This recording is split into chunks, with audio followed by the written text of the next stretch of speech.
როგორ ვუსმენ სხვას? როცა ჩვენ უსმენთ ადამიანებს, ჩვენ სინამდვილეში ვუსმენთ იმ პრიზმაში, რა წარმოდგენა გვაქვს ამ ადამიანზე. მაგალითისთვის, თუ მე მიჯერა, რომ ეს ადამიანი არის კეთილი, მე ამ ადამიანისგან მოველოდები სიკეთეს და ვეძებ მის ნათქვამში სიკეთეს. თუ ეს რომელიმე ადამიანი მე მჯერა, რომ არ არის კეთილგანწყობილი ჩემს მიმართ, მე ვუსმენ არა კეთილგანწყობილ ლინზაში ამ ადამიანს. არსებობს ეგეთი ცნება, როგორც არის განწყობა და განწყობის თეორია.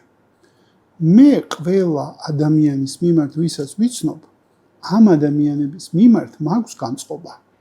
არა მხოლოდ განწყობა, არამედ ასევე მაქვს აღწერა. მაგალითად, აკა არის კეთილი, შრომელი, მზრუნველი.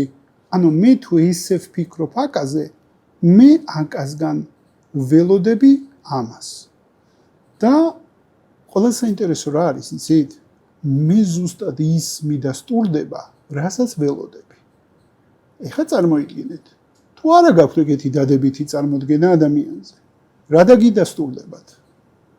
დააკვირდით, რა წარმოდგენა გაქვთ ადამიანზე და როდესაც უსმენთ ამ ადამიანს, რამდენად გიდასტურდებათ ის, რა წარმოდგენას გაგაჩნდით.